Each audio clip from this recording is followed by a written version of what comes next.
السلام عليكم ورحمة الله وبركاته. إن الحمد لله نحمده ونستعينه ونستهديه ونتوب إليه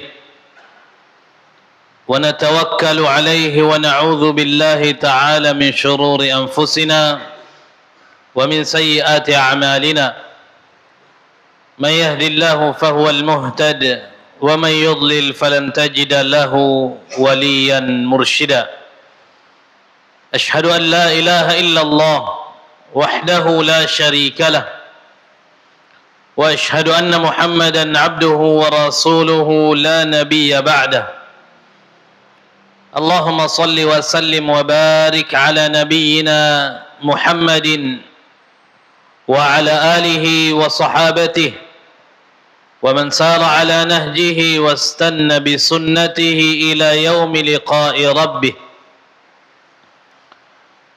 قال الله تعالى في كتابه الكريم: يا أيها الذين آمنوا اتقوا الله حق تقاته ولا تموتن إلا وأنتم مسلمون.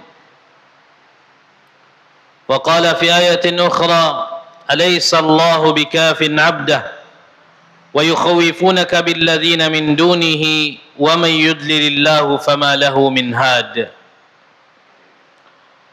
أما بعد فيا عباد الله اتقوا الله ربكم الذي أنتم به مؤمنون واتقوا يوما ترجعون فيه إلى الله ثم توفى كل نفس ما كسبت وهم لا يظلمون. Ma'asyiral muslimin, sidang jamaah Jumat yang mudah-mudahan kita semua senantiasa dimuliakan, dirahmati, diberkahi, dilindungi oleh Allah Jalla Jalaluh.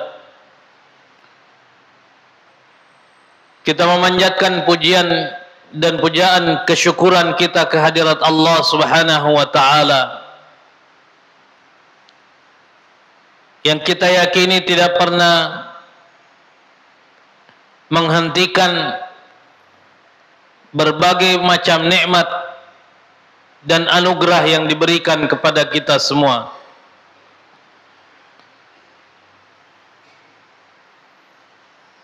Yang paling agung tentunya adalah kenikmatan hidayah, kenikmatan keislaman,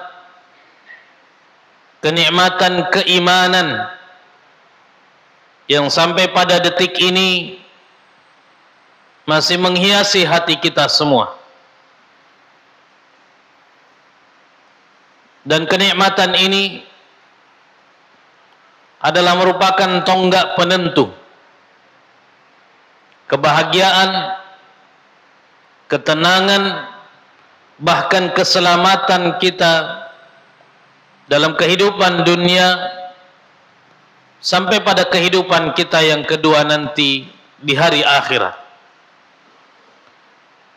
Maka kita patut bersyukur dan mengoptimalkan pendekatan diri kita kepada Allah Subhanahu wa taala sebagai tanda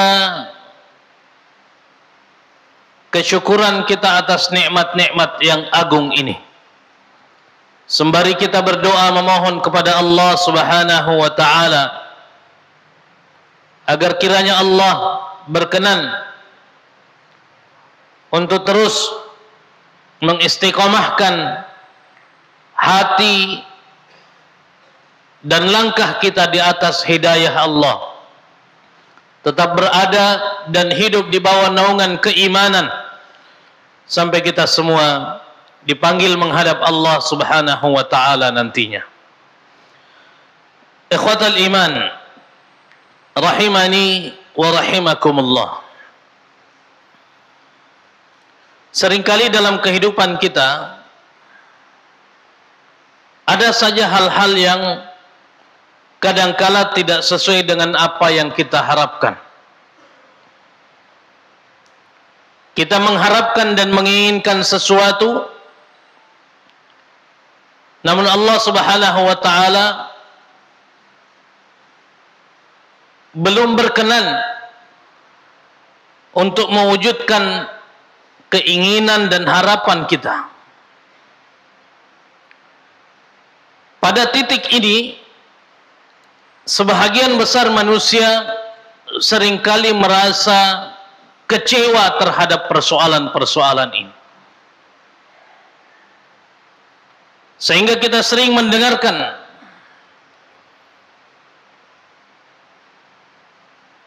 sikap kekecewaan yang dialami oleh sebahagian manusia terhadap persoalan-persoalan kehidupan yang mereka hadapi. Lalu kemudian mereka menunjukkan kekecewaan dengan melakukan sesuatu yang jauh daripada tuntunan agama.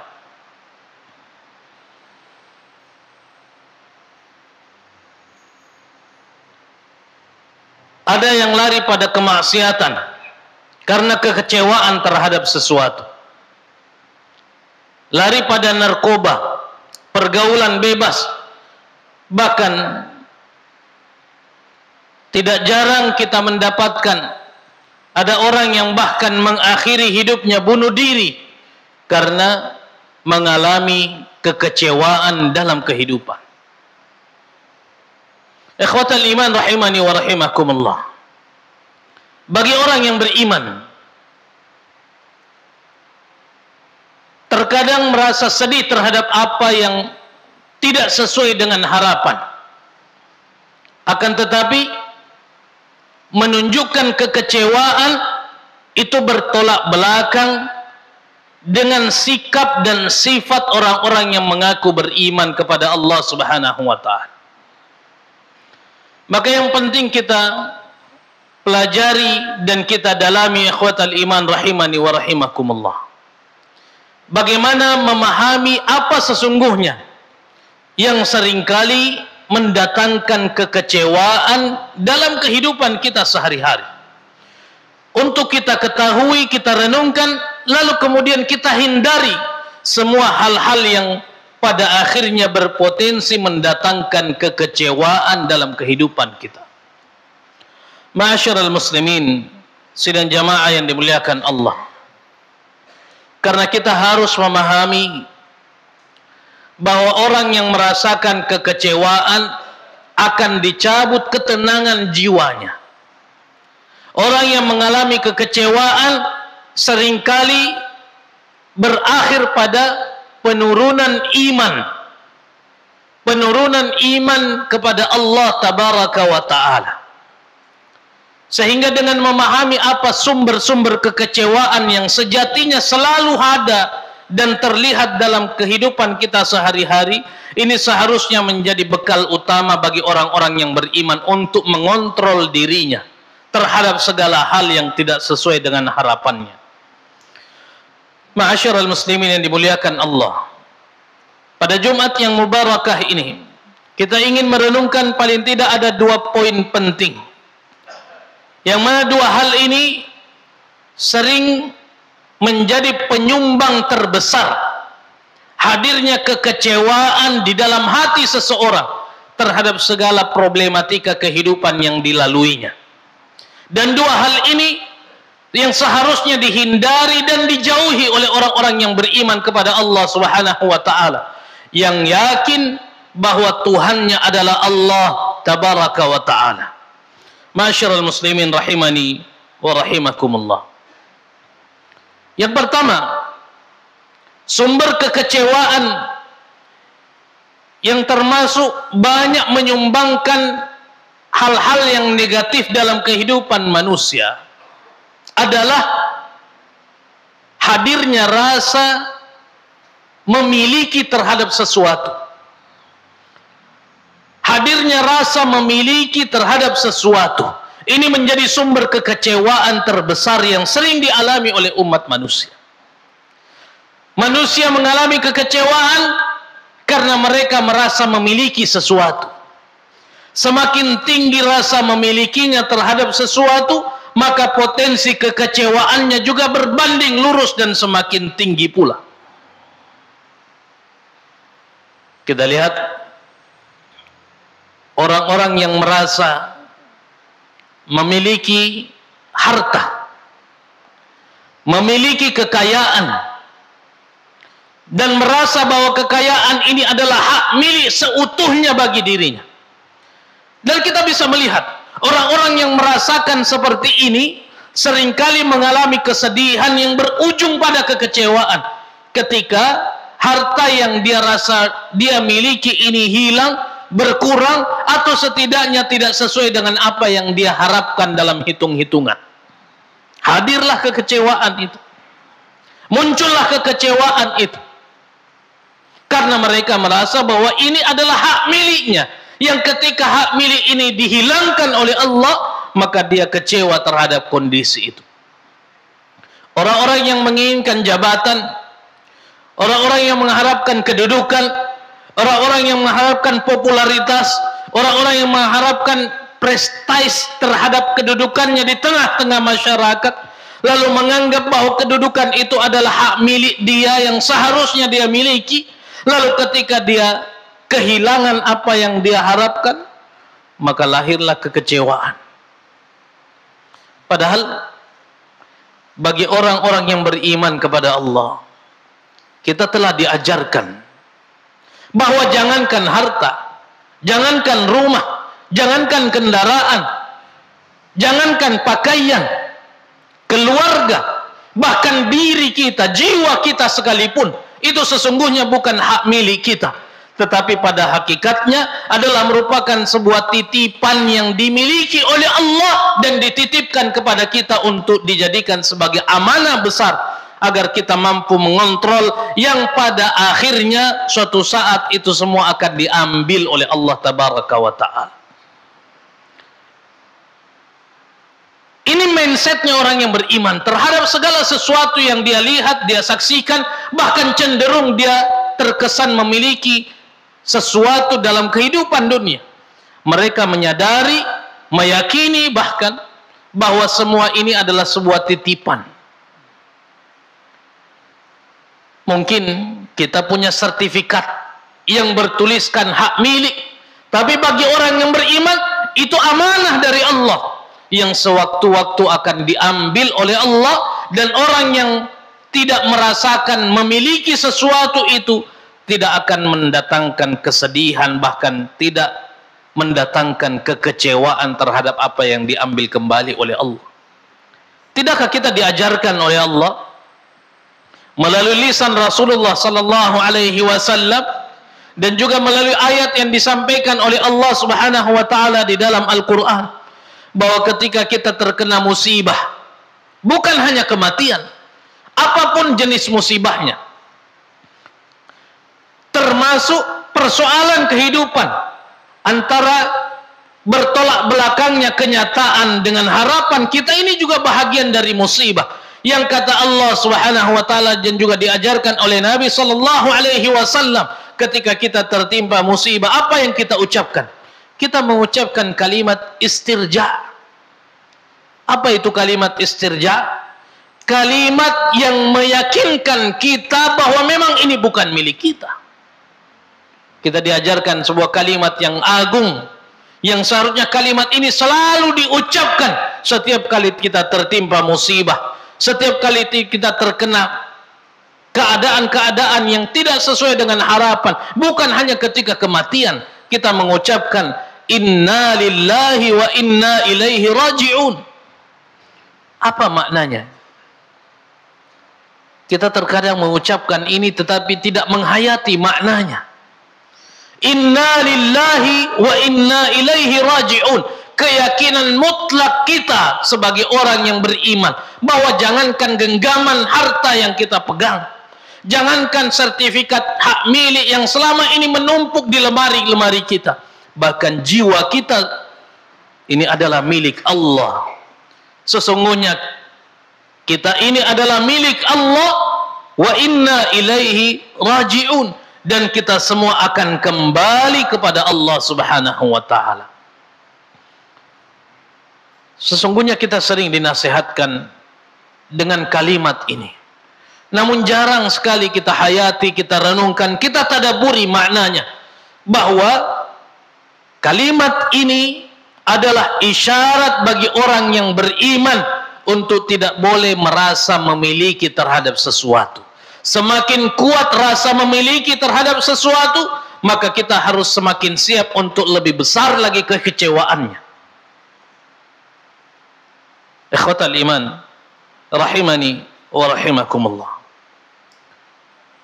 Kalimat yang agung ini,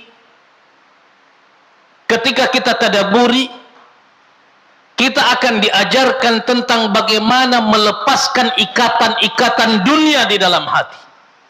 Kalimat ini mengedukasi kita bahwa tidak boleh ada yang menghiasi hati kita kecuali kalimat-kalimat tauhid, kecuali kalimat-kalimat keimanan kepada Allah Subhanahu wa taala. Kalimat ini mengajarkan kita untuk mensucikan hati dari ketergantungan dunia, bahwa setiap kali kita merasa kita menginginkan sesuatu dengan keinginan yang kuat, padahal itu kaitannya dengan masalah dunia, ucapkan inna lillahi wa inna ilaihi raji'un. Untuk apa? Agar hati ini kembali suci dari kepentingan-kepentingan dunia yang bisa saja menguasai hati kita, lalu kemudian menyebabkan kita tergantung padanya. Berapa banyak orang yang tidak bisa mengontrol emosi karena dia punya ketergantungan terhadap dunia. Berapa banyak orang yang tidak mampu mengontrol dirinya, sikapnya, bahkan tingkah lakunya, hanya karena mereka tidak menerima apa yang diambil oleh Allah Subhanahu wa taala darinya. Kita wajar menangis ketika kita kehilangan sesuatu, tetapi kata kecewa itu tidak boleh hadir dalam hati orang-orang yang beriman. Ketika Nabi SAW memangku jasad anaknya yang meninggal dunia, Nabi meneteskan air mata. Nabi meneteskan air mata. Kata para sahabat, ya Rasulullah, kenapa kamu menangis? Kata Nabi, memang tugasnya mata menangis. Hati ini bersedih. Tapi apa kata Nabi SAW? Tetapi lisan kita tidak boleh mengucapkan kecuali ucapan istirja, kecuali ucapan-ucapan yang menunjukkan bahwa kita tidak tergantung dengan semua itu. Maka itu, ikhwatal iman rahimani wa rahimakumullah, ketika ini kita jadikan sebagai sebuah mindset dalam menghadapi dan menjalani kehidupan kita. Setiap kali kita merasa ada sesuatu yang tidak sesuai dengan harapan kita, maka kita ucapkan inna lillahi wa inna ilaihi raji'un, bahwa kita ini milik Allah, dan sewaktu-waktu harapan itu akan diambil oleh Allah tabaraka wa ta'ala. Sehingga dengan demikian kita tidak lagi sibuk untuk membanding-bandingkan diri kita dengan orang lain. Karena kadangkala orang yang merasa memiliki sesuatu, dia akan terjebak pada kondisi yang selalu membanding-bandingkan. Saya punya ini, kenapa orang punya itu? Saya bekerja keras, dapatnya cuma segini, kenapa dia dapatnya segitu? Sehingga kondisi-kondisi ini pada akhirnya menyebabkan runtuh keimanan kita kepada Allah tabaraka wa ta'ala. Maka itu, ini hal yang pertama yang seharusnya menjadi nasihat untuk kita semua, bahwa penyumbang terbesar dari kekecewaan hati yang seharusnya dikontrol oleh orang-orang yang beriman kepada Allah Subhanahu wa ta'ala adalah ketika hati kita ini punya rasa memiliki. Punya rasa memiliki terhadap sesuatu yang selalu membuat dan menghasilkan kekecewaan di dalam hati kita. Ikhwatal iman rahimani wa rahimakumullah. Kemudian yang kedua, yang terakhir dalam perenungan kita pada Jumat yang mubarakah ini, di antara penyumbang terbesar daripada kekecewaan hati yang bisa merenggut ketenangan dan kebahagiaan jiwa kita dalam kehidupan kita di dunia ini, yang kedua adalah selalu bersandar kepada selain Allah. Ini masalah besar. Ini masalah besar kita. Ketika harapan-harapan kita, keinginan kita, tujuan kita, target kita, kebahagiaan kita itu disandarkan kepada selain Allah. Ini sumber kekecewaan besar. Orang yang bersandar kepada selain Allah, sadar atau tidak, maka orang itu mesti merasakan kekecewaan. Ketika ada orang yang bersandar pada pejabat, ketika jabatan mereka hilang, harapan kita hilang. Ada orang yang bersandar pada kemegahan, kemegahan ini hancur, harapan juga hancur. Ketika kita bersandar pada rumah-rumah yang megah, lalu rumah itu rubuh, maka kita juga ikut rubuh.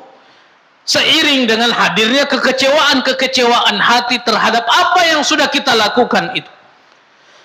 Maka itu bagi orang yang beriman, ikhwatal iman rahimani wa rahimakumullah, tidak ada sandaran yang paling tepat untuk menyandarkan diri, menyandarkan persoalan, bahkan menyandarkan harapan dan cita-cita serta keinginan, kecuali seutuhnya satu-satunya disandarkan hanya kepada Allah. Tapi kadangkala realitas kehidupan kita belum mampu seutuhnya melakukan hal yang seperti ini. Berkali-kali kita menghafalkan ayat di dalam Al-Quran yang begitu banyak, bahkan sebahagiannya sudah kita hafalkan sejak kita kecil. Salah satunya misalnya dalam surah Al-Ikhlas, Allah Subhanahu wa taala mengatakan Allahus Samad. Allah lah sebaik-baik tempat bersandar. Kita hafalkan ayat ini, tetapi jarang kita implementasikan dalam kehidupan kita sehari-hari. Orang yang mau buka usaha tidak mau menyandarkan usahanya pada Allah Subhanahu wa taala. Seolah-olah teori-teori perdagangan itulah yang paling utama dan paling berkembang untuk kemudian mampu mengembangkan usaha. Dan kita lihat begitu banyak pengusaha-pengusaha yang pada akhirnya tumbang hanya karena menyandarkan usahanya pada teori-teori yang tidak bersandar pada Allah Tabaraka wa Ta'ala.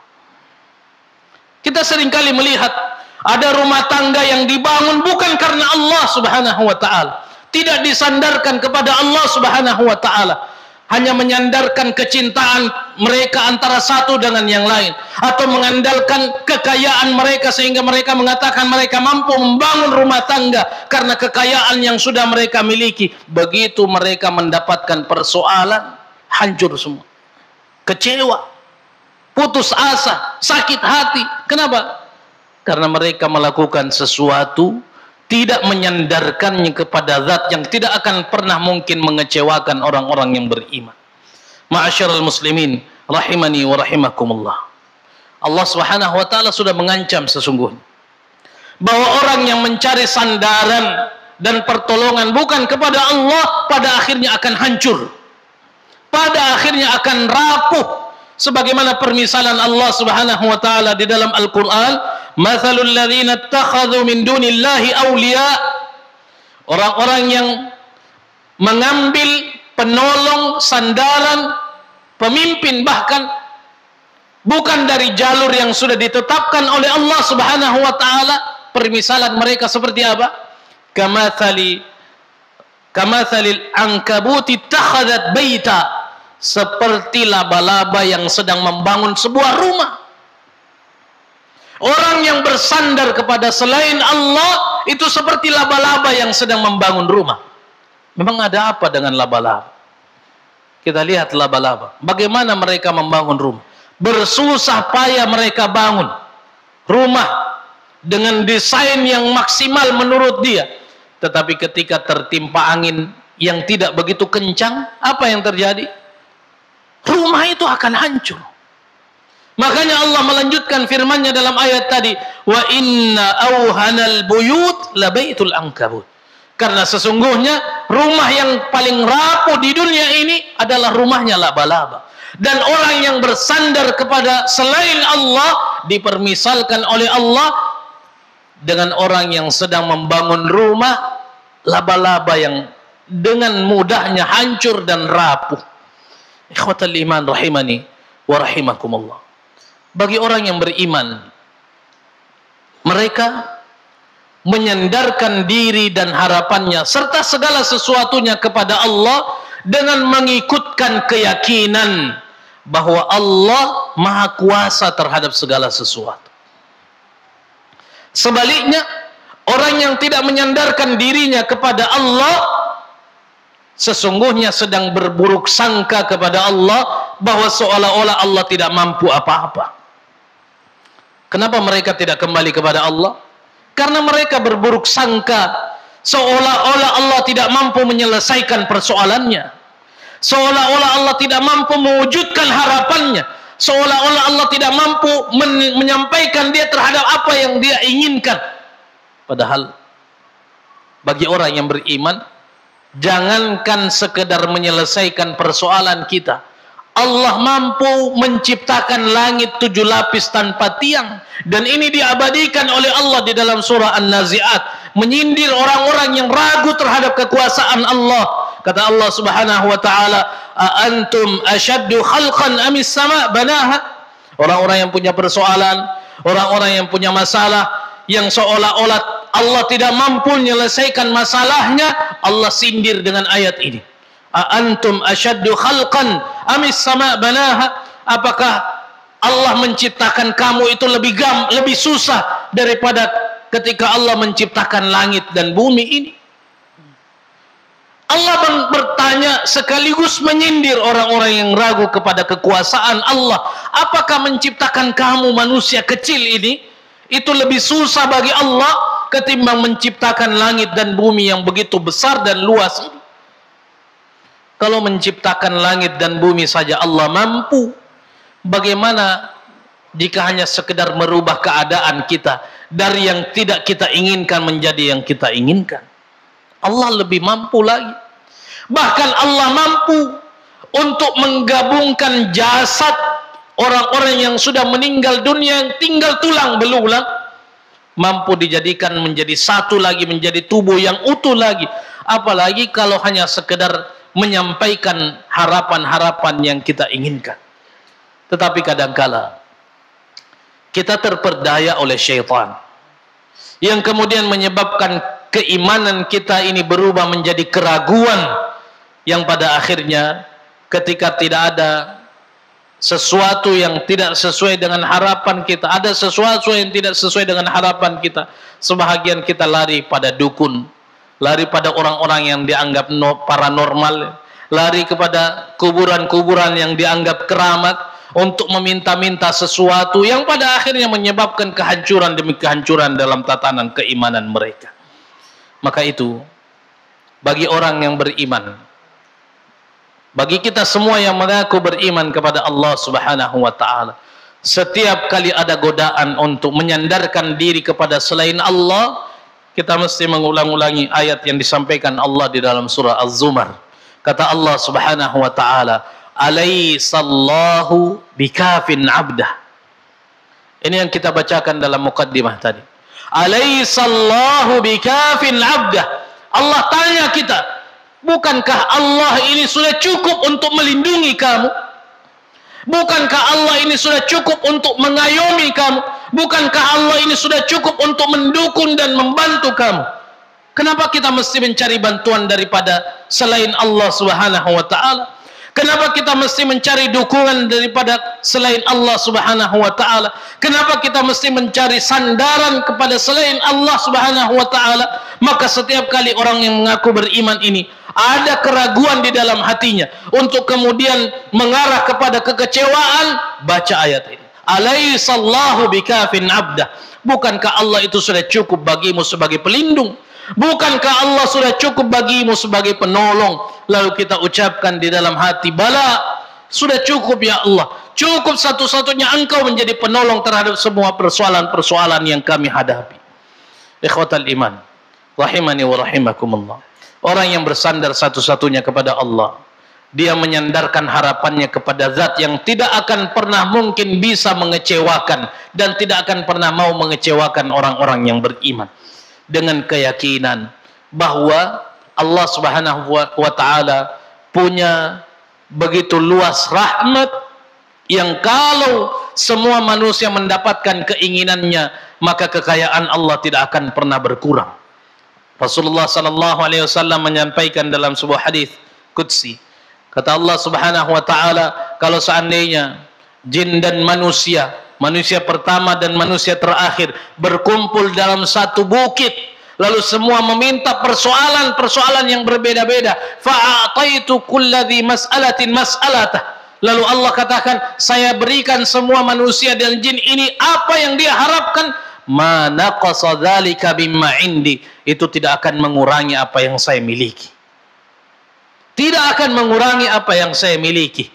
Kalau kita bersandar kepada orang, kita minta kepada orang, kita dikasih 1-2 kali, orang itu mulai risih ketika dimintai 3 kali, ketika dimintai 4 kali, ketika dimintai berkali-kali. Tetapi Allah Subhanahu wa taala ketika dimintai segala sesuatu, bahkan marah kalau kita tidak meminta kepadanya, lebih marah lagi ketika kita meminta kepada selain Allah tabaraka wa taala.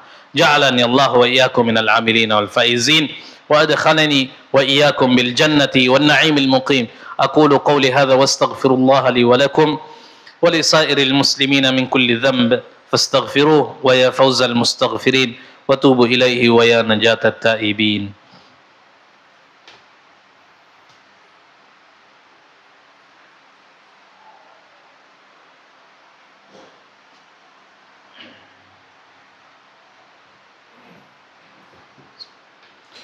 Alhamdulillah, alhamdulillahi rabbil alamin, thumma salatu wassalamu ala rasulihil karim wa ala alihi wa sahbihi ajma'in, wa ba'd. Ayuhan nas, ittaqullaha rabbakum alladhi antum bihi mu'minun, wattaqu yawman turja'una fihi ila Allah, thumma tuwaffa kullu nafsin ma kasabat wa hum la yuzlamun. Ma'asyiral muslimin, sidang jamaah Jumat yang dimuliakan dan dirahmati oleh Allah Subhanahu wa taala.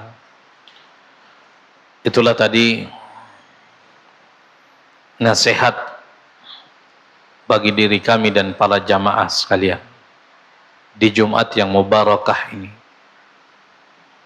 Mudah-mudahan menjadi motivasi bagi kita semua untuk mulai mengidentifikasi diri kita, bahwa kalau 2 hal ini masih selalu hadir dalam hati kita, selalu punya rasa memiliki dan bersandar kepada selain Allah, maka cepat-cepat untuk kita benahi hati sebelum kita terjebak pada kekecewaan yang melemahkan, kekecewaan yang menghancurkan sendi-sendi keimanan. Maka itu kita berdoa dan saling mendoakan kebaikan agar kita semua dianugerahkan hati yang teguh di atas kebenaran, dengan hiasan-hiasan iman, agar kita mampu menjadikan ketetapan Allah Subhanahu wa taala sebagai ketetapan yang terbaik dalam kehidupan kita, sembari kita menunjukkan kewajiban kita untuk selalu mentauhidkan Allah dalam segala sesuatu, dalam akidah, dalam ibadah, termasuk dalam muamalah, sehingga apa yang kita harapkan dari bantuan dan pertolongan Allah Subhanahu wa taala bagi orang-orang yang mengaku beriman kepada Allah, ini bisa kita dapatkan sebagai pembuktian bahwa Allah telah memberikan pengakuan iman bagi kita semua. Akhirnya mari kita memanfaatkan waktu-waktu mustajab di waktu yang mulia ini untuk kita berdoa dan saling mendoakan kebaikan. Allahumma inna nas'aluka bi annana nashhadu bi annaka antallah la ilaha illa anta al-ahadus samad alladzi lam yalid wa lam yulad wa lam yakul lahu kufuwan ahad. Allahumma inna nas'aluka bi asma'ikal husna wa sifatikal ula. Allahumma inna nas'aluka bi ismikal a'zam alladzi idza du'ita bihi ajabt wa idza su'ilta bihi a'tait. Ya mujibas sa'ilin, ya arhamar rahimin, ya akramal akramin. Allahumma ighfir lil muslimina wal muslimat wal mu'minina wal mu'minat al ahya'i minhum wal amwat innaka sami'un qaribun mujibud da'wati wa qadiyal hajat. Allahumma arinal haqqa haqqan warzuqna ittiba'ah wa arinal batila batilan warzuqna ijtinabah. ربنا أفرغ علينا صبرا وثبت أقدامنا وانصرنا على القوم الكافرين. يا مقلب القلوب ثبت قلوبنا على دينك ويا مصرف القلوب صرف قلوبنا على طاعتك. اللهم انصر إخواننا المجاهدين في بلاد الشام. اللهم انصر إخواننا المجاهدين في غزة. اللهم انصر إخواننا المسلمين في كل مكان برحمتك يا أرحم الراحمين. اللهم ثبت أقدامهم. اللهم اشف جرحاهم. اللهم تقبل شهداءهم. اللهم وحدهم على الحق والهدى يا رب العالمين. ربنا آتنا في الدنيا حسنة وفي الآخرة حسنة وقنا عذاب النار. وصلى الله وسلم على نبينا محمد وآخر دعوانا أن الحمد لله رب العالمين. هدانا الله وإياكم أجمعين. والسلام عليكم ورحمة الله وبركاته.